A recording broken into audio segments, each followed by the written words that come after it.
Ya, shalom saudara.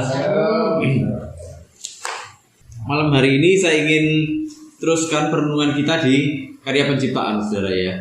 Jadi ini sudah menjelang akhir-akhir ya. Dari Kejadian 3 ayat 16 saudara. Yang tempo hari kita renungkan tentang ular yang dikutuk ya saudara ya. Nah, hari ini kita akan merenungkan bersama-sama tentang apa yang terjadi dengan perempuan dan apa akibatnya saudara. Dan apa yang Tuhan ingin lakukan nanti dengan itu. Bagaimana Tuhan tuh ingin keluarga itu dipulihkan lagi ya.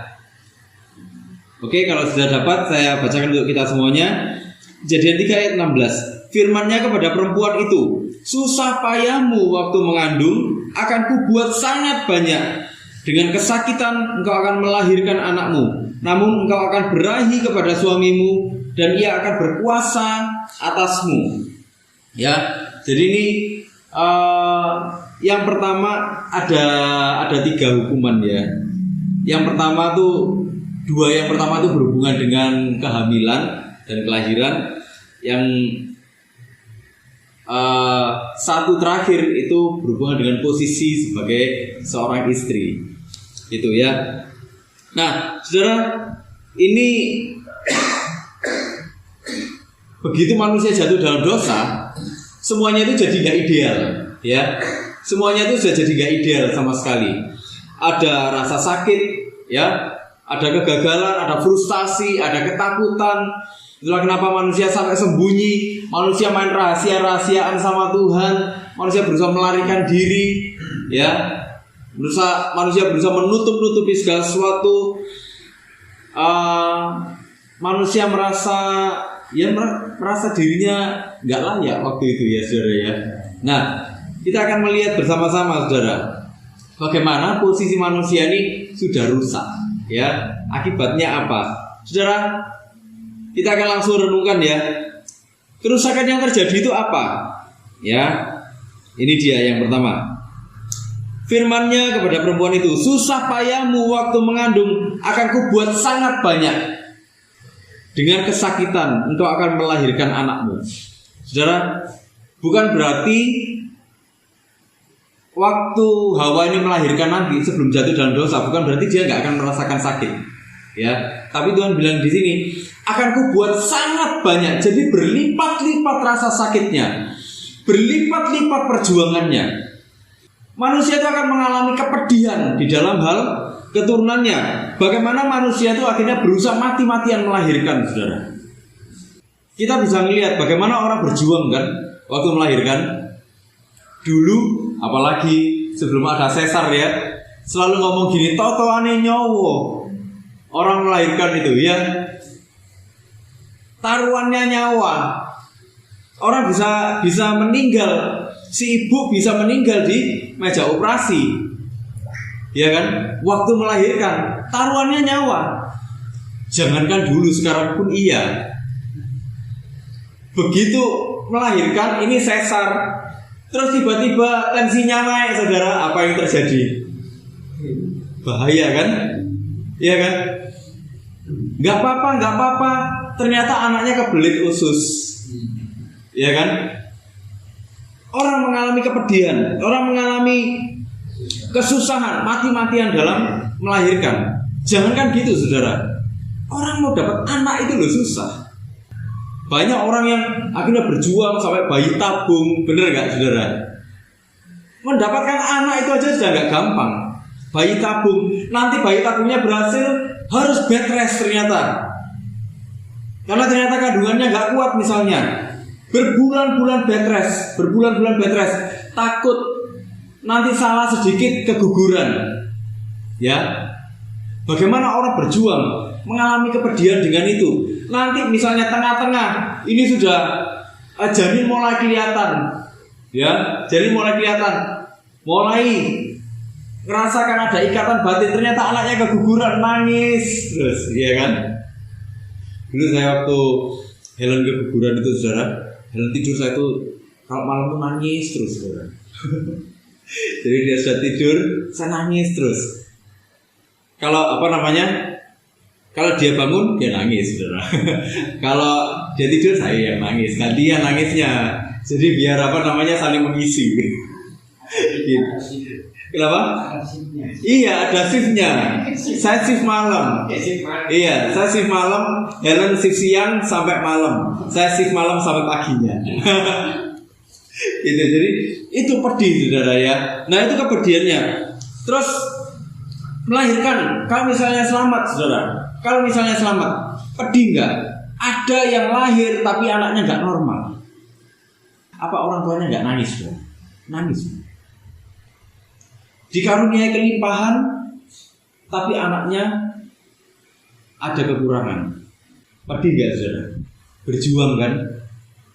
Ada yang anaknya normal, tapi waktu berjalan anaknya dibully orang, dibully teman-temannya. Pedih nggak hatinya? Sakit ya. Kadang-kadang anaknya diceburkan kemana, atau anaknya ngalami kekerasan, entah itu kekerasan fisik, kekerasan verbal. Manusia ngalami yang seperti itu, saudara ya.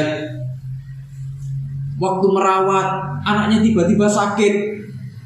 Saya kadang-kadang dulu tuh kalau besuk gitu ya, ketemu orang tua yang anaknya tiba-tiba sakit parah kayak gitu tuh, hati itu ikut longsor, saudara, sebenarnya kasihan gitu loh. Tapi orang tua terus berjuang sampai penghabisan. Saya lihat ada orang-orang yang bahkan sampai habis rumah satu, mobil nggak ada, dijual semua, rekening sampai habis-habisan gara-gara anak bayi ini ngalami penyakit. Ya inilah kesusahan-kesusahannya manusia, membesarkan, cari uang mati-matian supaya mereka bisa sekolah dengan layak. Ya kan? Kadang-kadang orang tua berpikir gini, kita nggak makan enak, nggak apa-apa, yang penting anak makan bergizi, bener nggak? Orang tua sampai seperti itu loh. Nah, nanti apalagi, saudara, sudah kayak gitu, udah gede, anaknya nggak ngerti ternyata, lah itu loh, malah sakit kan, saudara? Itulah kesakitannya. Tuhan bilang, susah payahmu akan kubuat sangat banyak.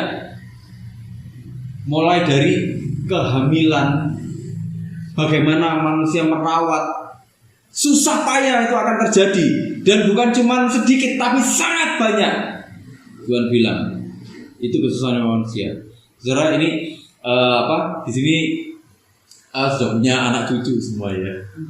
Sudah punya anak cucu. Yang merasakan ya.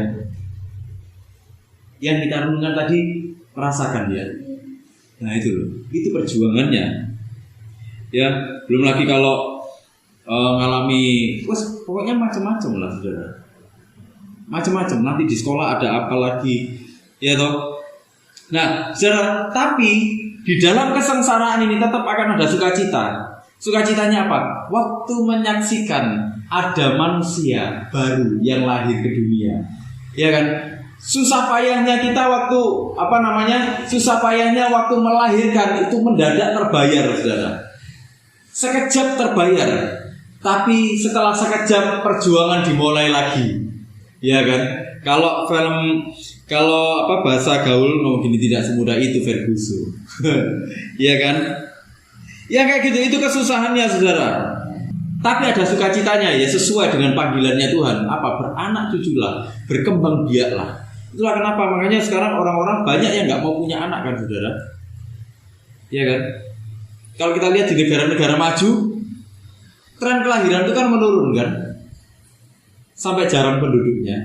Indonesia pun sekarang sebenarnya sedang ada di titik itu. Indonesia ini di indeks kelahiran itu sudah pas. Tapi kalau dilihat trennya itu menurun.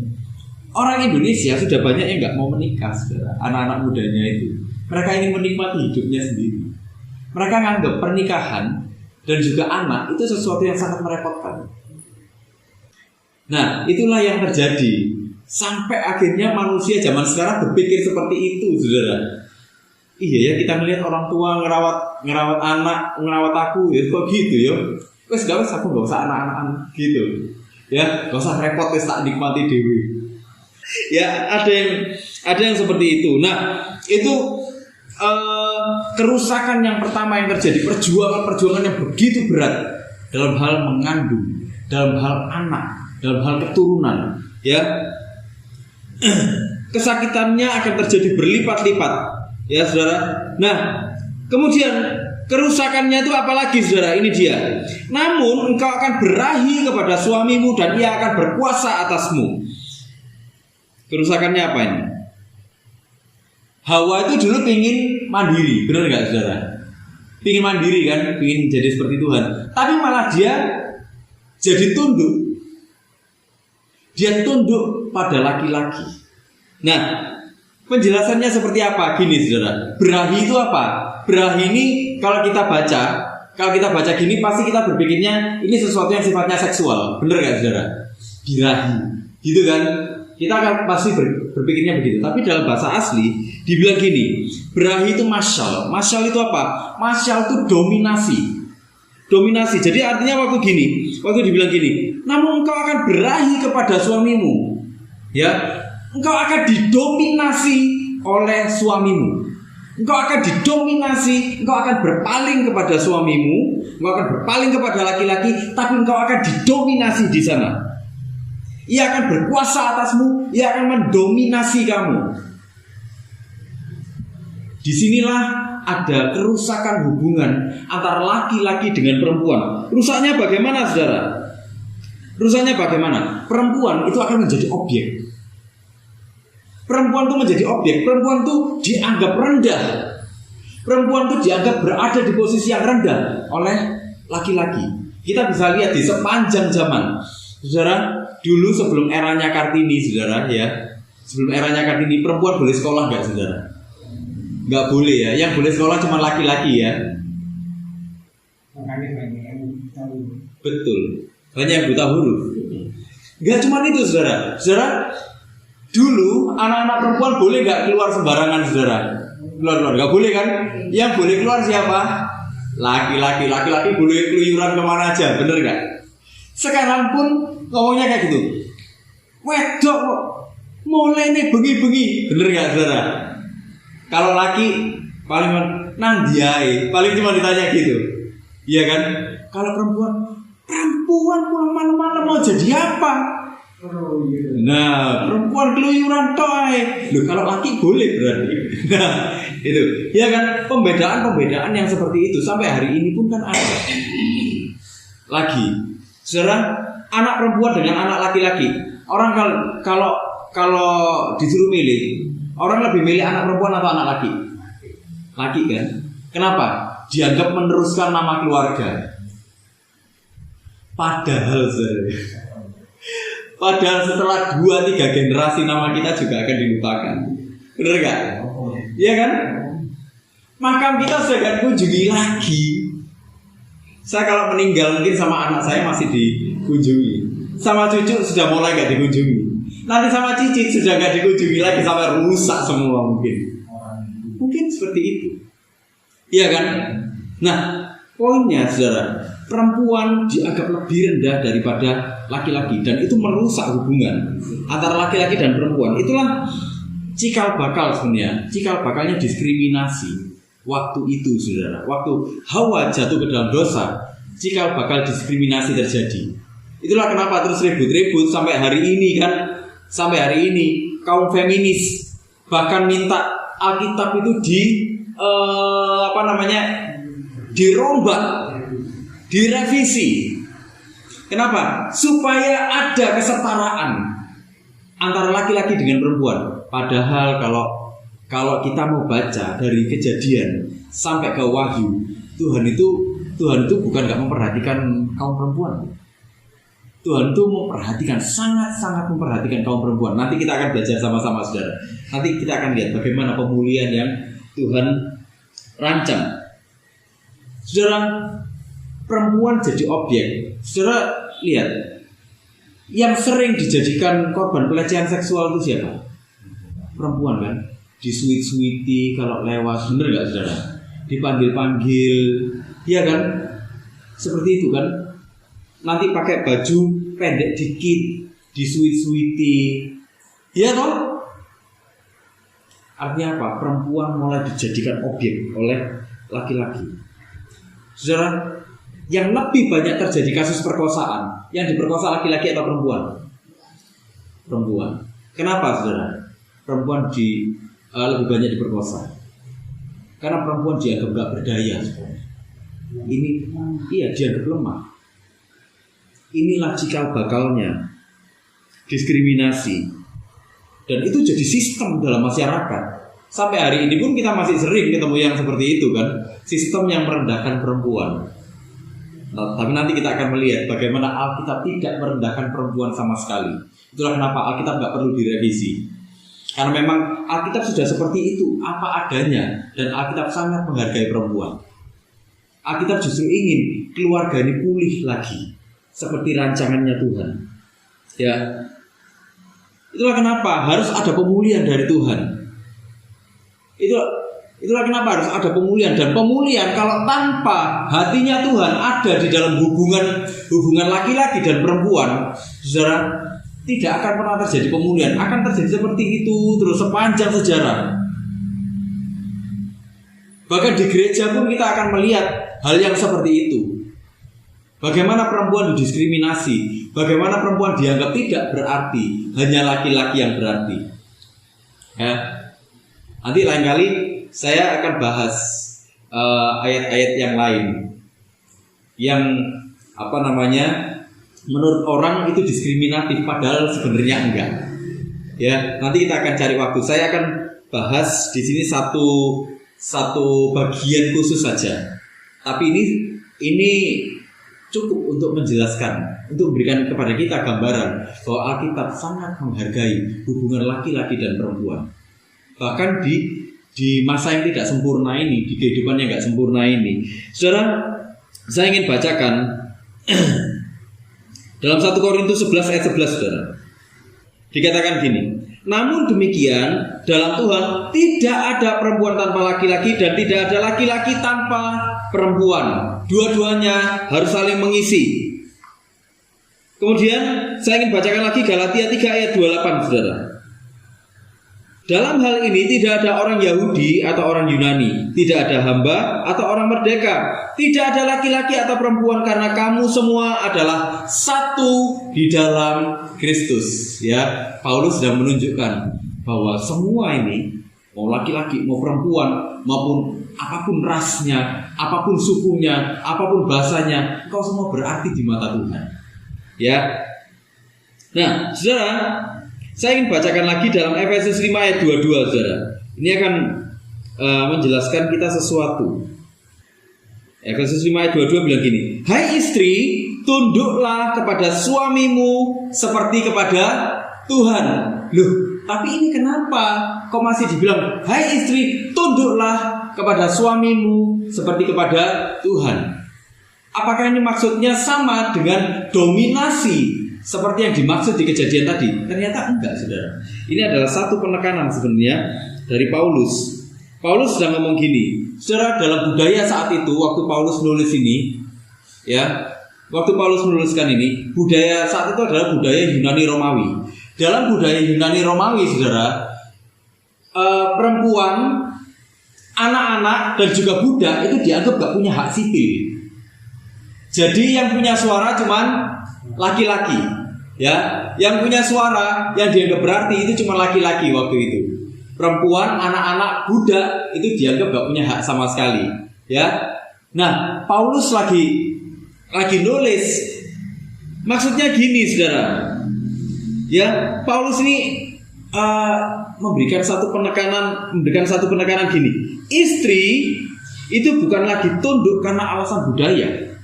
Ya, istri bukan lagi tunduk karena alasan budaya yang istri itu didominasi budaya yang membabi buta, yang nggak ada unsur kebenaran firman-Nya sama sekali. Itulah kenapa Paulus bilang gini, hai istri, tunduklah kepada suamimu seperti kepada Tuhan.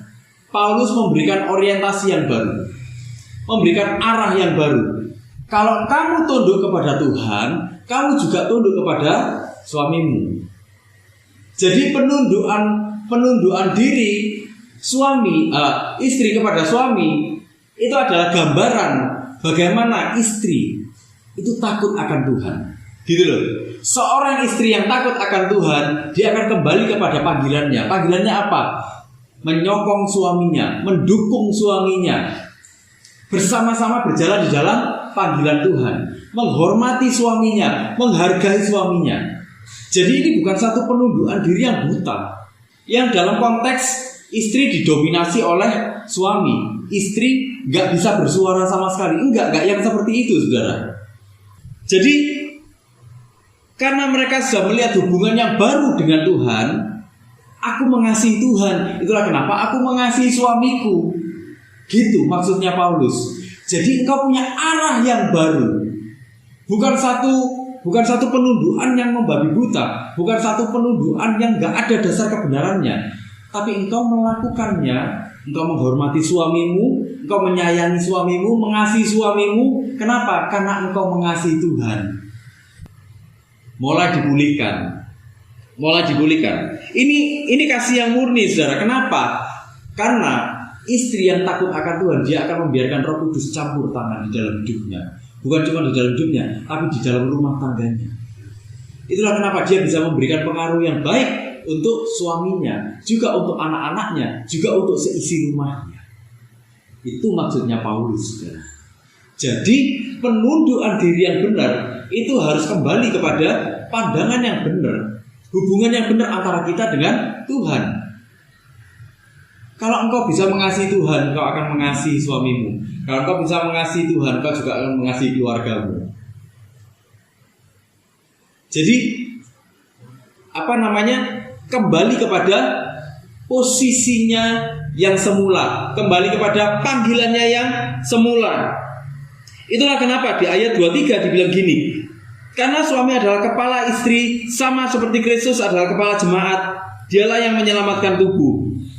Kemudian karena itu sebagaimana jemaat tunduk kepada Kristus, demikianlah juga istri kepada suami dalam segala sesuatu. Ayat 25, hai suami, kasihilah istrimu sebagaimana Kristus telah mengasihi jemaat dan telah menyerahkan dirinya baginya.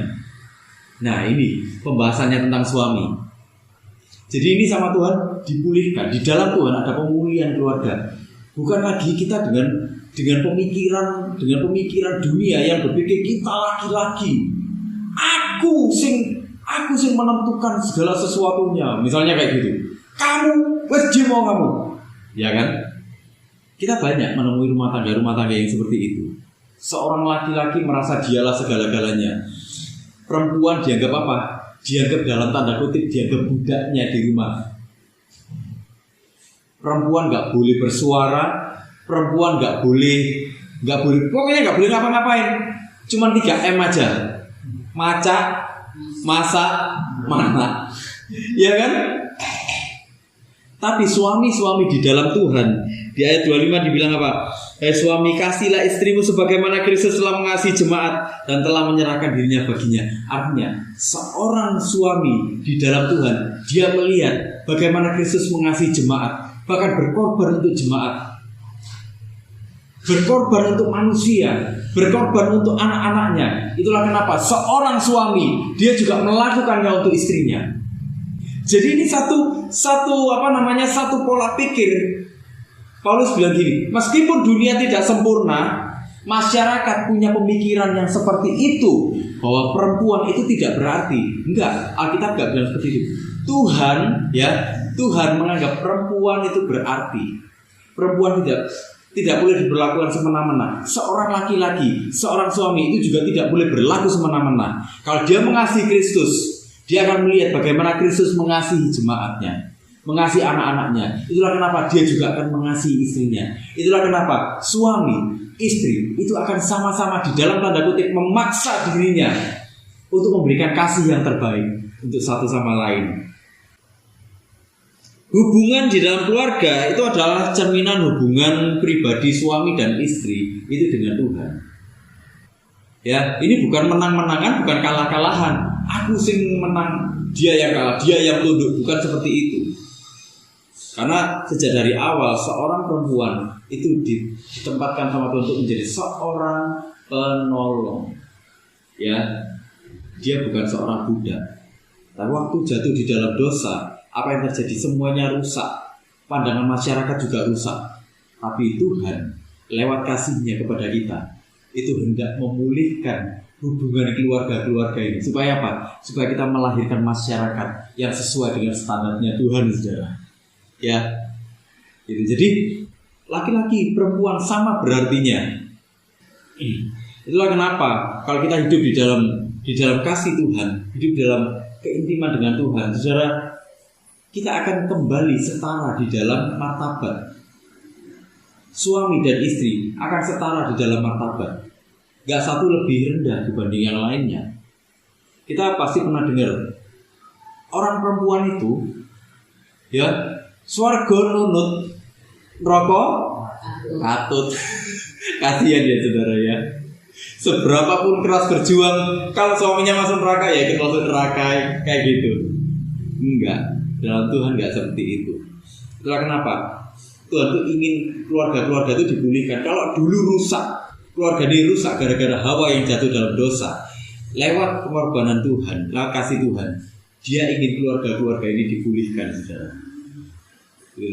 Jadi sama, semartabat di dalam panggilan, tetapi berbeda di dalam hal fungsi. Ya, berbeda di dalam hal fungsi karena memang semua sudah ada defaultnya dari Tuhan. Itulah kenapa kalau keluarga ini sama-sama berfungsi, laki-laki berfungsi, perempuan berfungsi, suami berfungsi, istri berfungsi, ini akan jadi keluarga yang berbahagia. Sebenarnya keluarga yang berbahagia ini rumusnya itu kan sudah ada, saudara. Cuman masalahnya orang-orang ini nggak mau gitu loh, cari rumus sendiri-sendiri. Itulah kenapa mereka berpikir keluarga kalau ada anak itu baru bahagia. Kenyataannya ada yang waktu anaknya besar rebutan warisan semua papa mamanya pusing. Duh, ngerti yang ngono. Warisannya tak serana panti asuhan lagi. Tak serana yayasan sosial. Kadang-kadang ada loh saudara yang gini. Ini anak ini begitu dia besar, ini anak cari perkara terus. Duh, ngerti ngono. Gak tak lahir no kon nak gitu. Iya, ngerti ngono. Bayi-bayi tak jites. Gitu. Penyesalan, ya toh. Ada yang kayak gitu. Nah, itulah. Tapi Tuhan kita nggak inginnya seperti itu. Jadilah keluarga-keluarga yang hebat di dalam Tuhan. Keluarga-keluarga yang semartabat di dalam Tuhan. Kita semuanya ini martabatnya sama kok di dalam Tuhan. Laki, perempuan, semuanya sama martabatnya di hadapan Tuhan. Cuma beda fungsinya. Kalau berfungsi semuanya, semua pasti baik-baik saja, bahagia. Meskipun kita lagi ngadepin masalah di dunia yang nggak sempurna ini, nggak apa-apa. Tapi keluarga yang berfungsi itu akan memberikan kita rasa aman, saudara. Kita pulang, kita sumpah-sumpah waktu kerja, kita pulang, ya, ketemu istri, menyambut, wah itu sudah satu bonus tersendiri, ya kan? Satu suasana yang luar biasa kan? Pulang-pulang makan pecel enak di rumah, nyaman kan? Makan uti-uti, ternyata istri goreng uti-uti di rumah, kan enak kan? Nah kayak gitu-gitu ya. Jadi saudara, resepnya bahagia di dalam keluarga itu Tuhan sudah ada rumusnya. Gak usah cari ke yang lain-lain. Kembali aja sama Tuhan, saudara, dan kita akan menemukan rumusnya. Saudara, ketidaksempurnaan di dalam masyarakat itu tidak menghalangi, ya, itu tidak menghalangi rencana Tuhan atas keluarga. Justru inilah satu kesempatan bagi kita untuk menunjukkan bagaimana Tuhan mengubahkan kita, bagaimana Tuhan berkarya di dalam keluarga kita. Dan lewat itu, biar banyak keluarga-keluarga yang akan dijamah Tuhan dalam hidup kita. Ada banyak keluarga-keluarga yang akan diubahkan oleh Tuhan melalui hidup kita. Amin, saudara. Yuk sama-sama kita berdoa.